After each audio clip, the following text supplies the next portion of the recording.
Hello and welcome to today's lesson on queen pawn opening traps. As we play through these traps today, I'm going to be pausing the video, allowing you time to think about whether or not the continuation that was played in the game should have been played.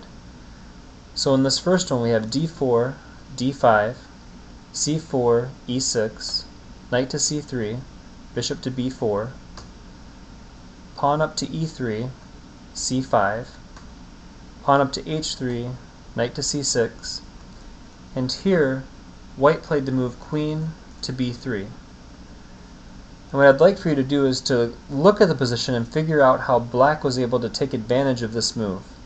So please pause the video and look for the continuation that gave black an extremely good game after the move queen to b3. Okay, so hopefully after a short amount of time you're able to see that c takes d4, e takes d4, knight takes d4, put white into a rather rough situation. Of course the queen, when it came to b3, after this series of moves, had expected to just be able to play the move queen takes bishop.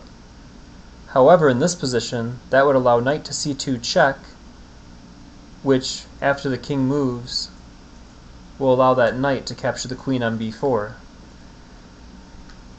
And the idea that I'm showing you here isn't that you need to memorize this position and that this is available, but more to get you thinking about the idea that when you have that piece on b4 that the queen can capture, and you're able to have a knight capture a pawn or a piece on d4, that knight is then going to have the idea to come into c2 check to win the queen for that bishop. It's an important thing to know about. Can be quite devastating if this happens to you in a tournament game, and it's something you can't really recover from because you've lost your queen in that game, so you're not going to be able to, finagle a win usually. You have to have an extremely weak opponent to have that happen, right? So this is something you need to be aware of and something you need to try to avoid in your games.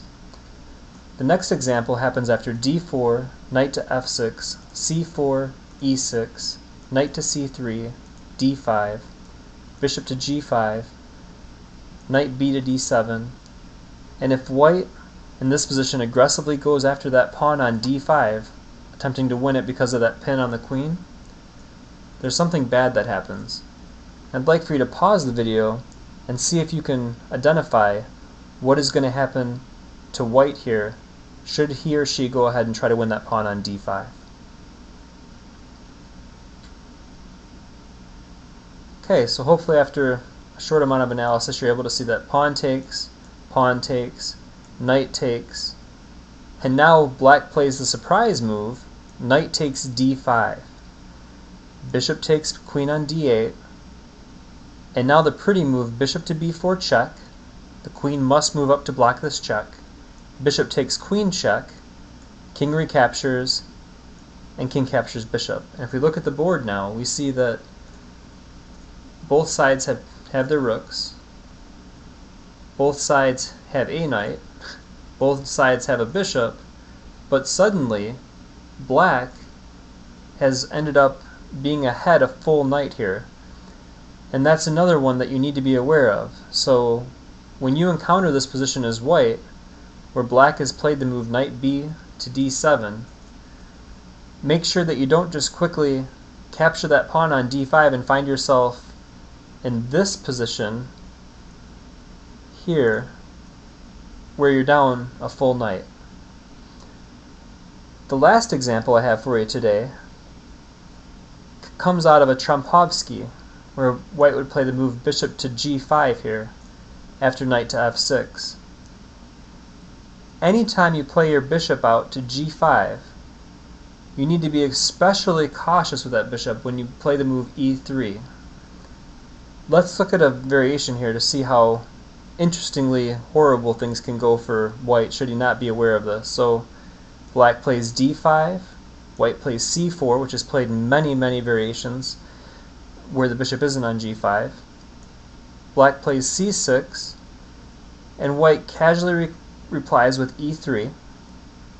Black captures the pawn on c4, white recaptures, and now the surprise move, queen to a5 check, which attacks both the undefended bishop and the king.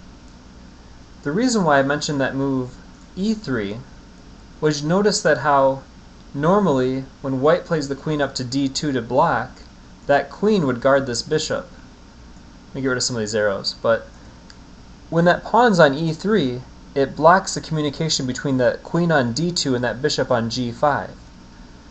So you don't want to play a move like e3 with a bishop on g5 unless you've prepared that move first with a move like knight to f3, where that knight would then protect the bishop. And again, it's not really about this particular position that I want you to be aware of this. It's just to be aware of this idea. Let's go forward a few more moves with a different variation, just to have you be aware of another trap here with the e3 being played.